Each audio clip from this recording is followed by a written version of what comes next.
वहाँ के आदिवासियों को उठाकर बोलते कि जाओ पैसा लो और बाहर जाके बच जाओ। अरे फिफ्थ शेड्यूल एरिया का आदिवासी अनुसूचित क्षेत्र से भागेगा तो उनके आरक्षित क्षेत्र में जितनी उनकी जनसंख्या उसका वोट बैंक तो कम होगा। तो बहुत बड़ा षड्यंत्र है। अभी वर्तमान जो प्रत्याशी बनाई है बीजेपी ने, वो उन्होंने ही नगर पालिका में जिस तरीके का घोटाला किया 17 करोड़ का, उसके बाद उनकी पत्नी ने भी घोटाला वहीं किया। अस्पताल बिल्कुल खत्म है, खटिया में उठा के ले जाना पड़ता है। आदिवासी बच्चे नहीं रहते वहाँ, हर जाति धर्म के बच्चे सरकारी स्कूलों में पढ़ते हैं। आप स्कूलों में चले जाओ, पानी टपक रहा है स्कूलों से, कोई मरम्मत नहीं।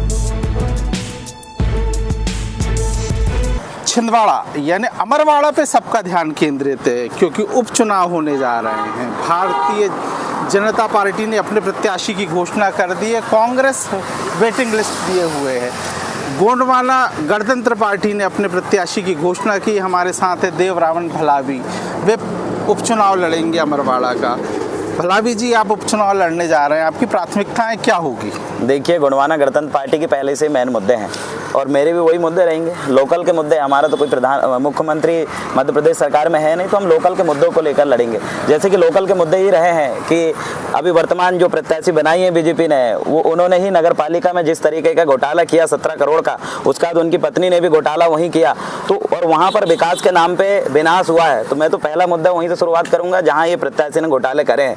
और दूसरी चीज़ मैं ये कहूँगा कि अमरवाड़ा विधानसभा एक आदिवासी बहुल क्षेत्र है। अस्पताल बिल्कुल खत्म है, खटिया में उठा के ले जाना पड़ता है बीमार को रोड तक, और रोड पे फिर एम्बुलेंस आती है। अगर ये हाल सिर्फ आदिवासियों का नहीं है जी, सब जाति समुदाय के लोग वहाँ पर रहते हैं। दूसरी चीज़ें, आप स्कूलों में चले जाओ, पानी टपक रहा है स्कूलों से, कोई मरम्मत नहीं। विधायक को कोई लेने ही देना नहीं है, क्योंकि विधायक के परिवार के बच्चे तो वो मुंबई में पढ़ा रहा है, उनको अमरवाड़ा के बच्चों से कोई लेना देना नहीं। और सिर्फ आदिवासी बच्चे नहीं रहते वहाँ, हर जाति धर्म के बच्चे सरकारी स्कूलों में पढ़ते हैं। उसके अलावा आप देखिए, पानी की समस्या को लेकर किसान भाई बंधु अपनी जमीन छोड़ के रात के 8 बजे गाड़ी बढ़ा के जाती है जी होशंगाबाद, वहाँ काम कर रहे हैं, चैतगढ़ जा रहे हैं, नरसिंहपुर जा रहे हैं, ये हालत पलायन वहाँ पर कर रहे हैं। अब सबसे बड़ी बात तो ये है कि वो 5वीं अनुसूचित क्षेत्र है हर्रई, और वहाँ पर ये डैम बनाते हैं और वहाँ के आदिवासियों को उठाकर बोलते हैं कि जाओ पैसा लो और बाहर जाके बच जाओ। अरे फिफ्थ शेड्यूल एरिया का आदिवासी अनुसूचित क्षेत्र से भागेगा तो उनकी आरक्षित क्षेत्र में जितनी उनकी जनसंख्या उसका वोट बैंक तो कम होगा। सामान्य क्षेत्र में आने वाले समय में हर्रई अमरवाड़ा को ये फिर 2 भागों में बांट के उनको सामान्य सीट कर देंगे, तो ये बहुत बड़ा षड्यंत्र है। वहाँ शिक्षा, स्वास्थ्य, रोजगार और जल जंगल जमीन के मुद्दों को लेकर मैं मुखार हूँ, और जंगल जिस तरीके से वहाँ पर अभी कट रहे हैं। कोयलांचल क्षेत्र है, यूपी बिहार के बड़े बड़े ठेकेदार आके वहाँ पर कोयला का ठेका लेते हैं, और अमरवाड़ा और हर्रई और छिंदवाड़ा के हमारे जो ठेकेदार उनको मौका ही नहीं मिलता। आखिर क्यों? क्या होगा? ना ठेकेदारों का विकास हो रहा है, ना विद्यार्थियों का विकास हो रहा है, नहीं शिक्षा की हालत सुधर रही है, नहीं स्वास्थ्य की हालत सुधर रही है। तो आखिरकार किस चीज का काम कर रहे हैं? विधायक महोदय आज तक जाके विधानसभा में बोले नहीं। मेरे को समझ में नहीं आता विधायक किस लिए बनाया जाता है, ताकि अमरवाड़ा की कोई व्यक्ति आवाज बने। लेकिन क्या हो रहा है, वहां पर जाके विधानसभा में ना कोई जाना ना कोई बोलना। तो आखिरकार ये अपने आप में प्रश्न चिन्ह लगता है जी, आखिरकार कब तक ढोएगी ऐसे लोगों को जनता?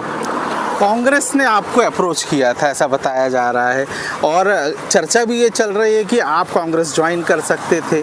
आज घोषणा हो गई, मांजरा क्या है? देखिए, कांग्रेस तो मैं कभी ज्वाइन नहीं करता, क्योंकि जो मिशन का जो व्यक्ति रहता है, गोंडवाना आंदोलन, गोंडवाना समग्र विकास क्रांति आंदोलन, दादा हीरा सिंह मरकाम जी का आंदोलन है, अगर इसका कोई मजबूत कार्यकर्ता है तो वो कभी भी ज्वाइन नहीं करता। और रही बात जो खबर उड़ाई गई थी, वो उनके ही कार्यकर्ता, जो अमरवाड़ा विधानसभा हर्रई में जो कार्यकर्ता थे, उनके पास प्रत्याशी नहीं था, तो जो कांग्रेसी कार्यकर्ता थे बेचारा, उनका एक उम्मीद थी कि यार अच्छा व्यक्ति मिले।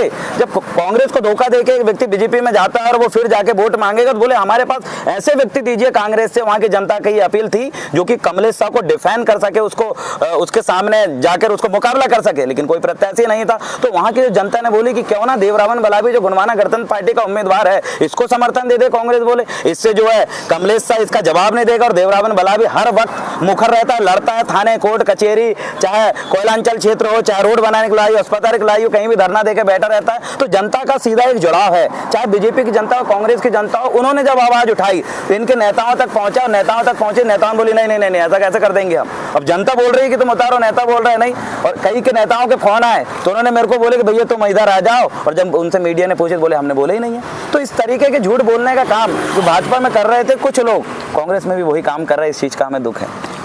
लगातार गोंडवाना गणतंत्र पार्टी का वोट बैंक अमरवाड़ा में घटा है। विधानसभा चुनाव में मात्र 18,000 वोट मिले। लोकसभा का चुनाव होता एक समय 1 लाख से अधिक वोट मिलता था, गोंडवाना को मात्र 55,000 मिला।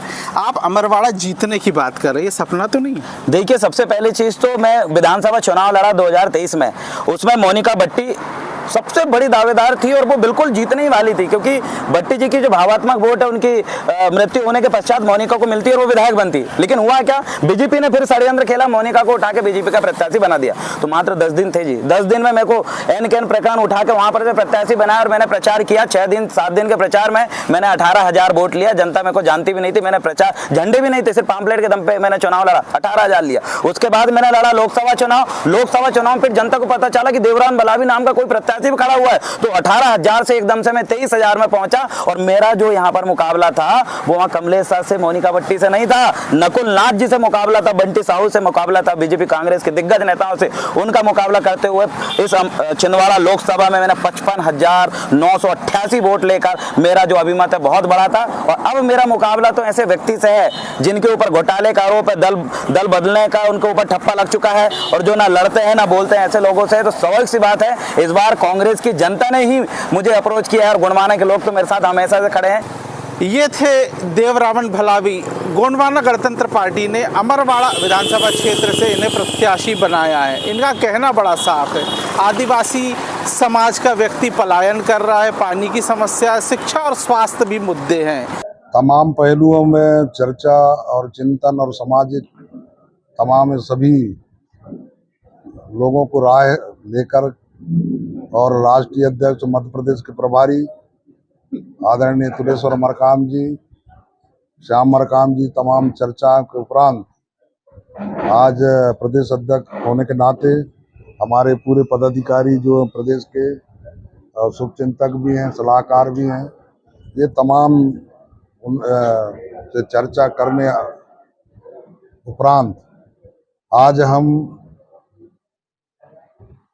अमरवाड़ा विधानसभा उपचुनाव के लिए हमें माननीय श्री देवरावण भलावी जी को प्रत्याशी के रूप में घोषणा करते हैं और हम शुभकामनाएं देते हैं कि वो उनकी उज्जवल भविष्य के लिए आम जनता नागरिक के लिए जो है चुन कर के आए।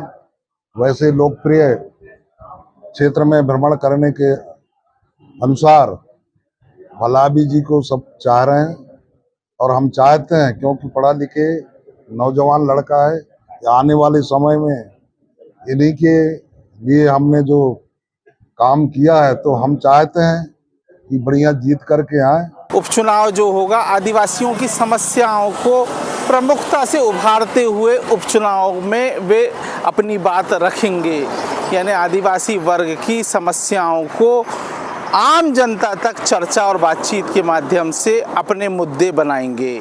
अजय द्विवेदी, IBC 24, छिंदवाड़ा।